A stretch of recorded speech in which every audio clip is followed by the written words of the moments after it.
Okay. Hello. Last Sunday, weekend review.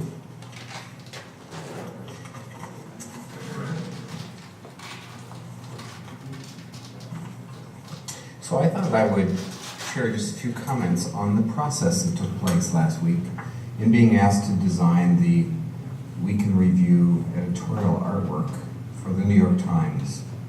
I was called on Wednesday evening by Kelly Doe, art director, and she turned out to be a lovely and supportive and patient design director. I was really pleased to work with her. My reflection, however, is in an effort to just highlight a design process and to underscore how I like to work. I found this particular week kind of a bittersweet experience. I found on Thursday that there was a design answer that could only exist this week.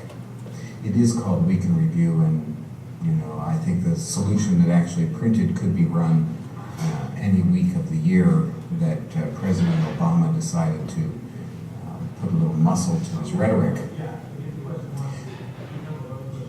However, the design that I felt most fond with and fell in love with around halftime during the National College Football Championships could only have been done last week, and so you can see it here. Excuse me. I started the process on a direction that sounded like this. We were interested in depicting very simply that President Obama has taken on a kind of hawkish color. To me, that was the political stereotype of moving from blue to red, moving from Democrat to Republican. There was interest, of course, in seeing the word Democrat rendered in an interesting way, and also Obama being rendered. Now, Obama as a piece of direction could be either the visual of President Obama or the word Obama.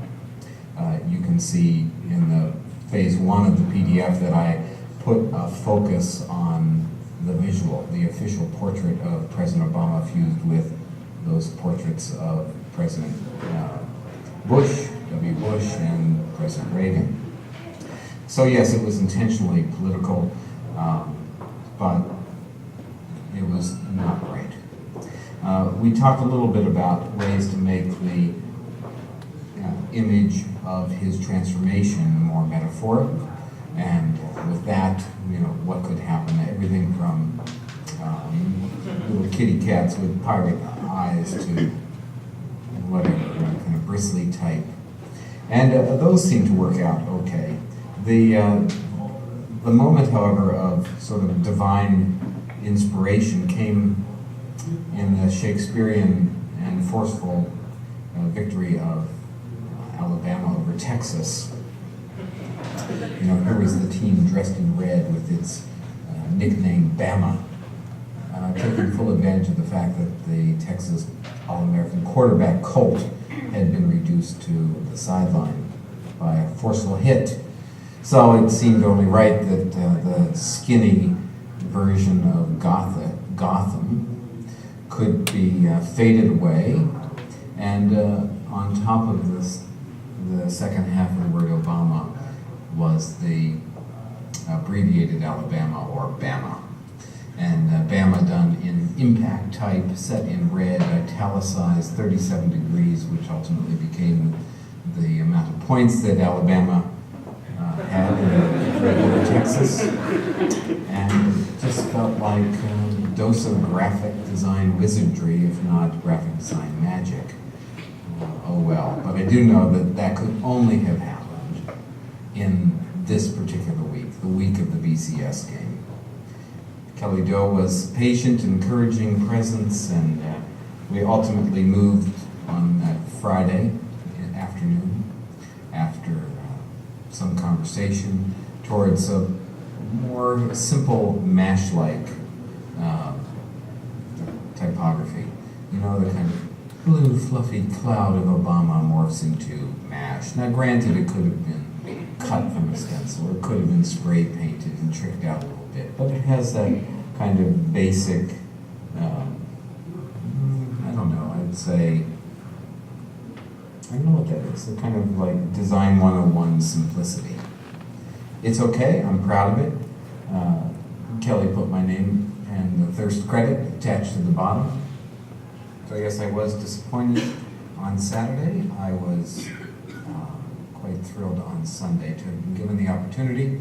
I share these insights with you out of the spirit of generosity so you have a sense of how I think, and maybe you will get something out of it. I hope so.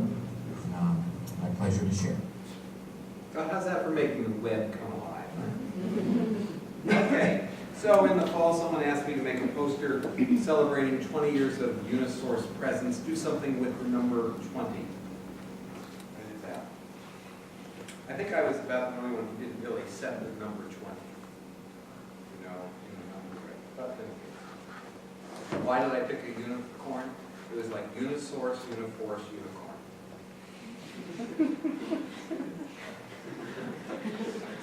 That same week, we were finishing a 8-minute video for architects Skidmore, and Merrill to announce their plan, urban plan for Beijing's central business district.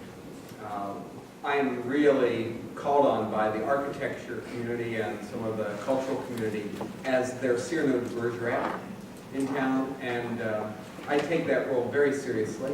I have an easy time going in and talking design as a language and a process and helping designers see what it is that they're doing. And I'm also like a snake oil salesman who's very good at manipulating perception. I have learned to do that. I speak about it to my clients, and they know that if they want the secret sauce, there's a kind of slippery path to it. Well, the very basic tool that I gave these folks was just call it the CBD vision. So that at the end of the script, which I wrote, the panel who had to make their decision between SOM and Sir Norman Foster would be saying, do you like the vision or do you like the plan? And that simple piece of language, even translated, worked. To really add a little layer of like mayonnaise to it, I got the former radio voice in Beijing to be the voiceover, so that they knew that it's like having Bill Curtis do your voiceover. Okay? It's like the industrial video stuff. I'll give you just 2 seconds on it. We did not do the logo, we direct the in-house group, which is a kind of consulting. 北京中央商务区，一个21世纪永不止步前行的城市。随着历史和时间的发展，现有的北京中央商务区已经逐步确立了其在世界经济领域中的地位和影响。SOM 中央商务区东扩的构想将进一步提升北。So you get the idea. Now, in terms of the amount of time, it takes 48 hours to do one of those editorial things. You saw all those layouts that I did for the New York Times. It was sort of like working at McDonald's in terms of the amount of money I could make. And this takes probably 3 weeks is what we spent to do the 8 minutes. And again, that's writing it, doing the voiceover, doing the editing and the effects.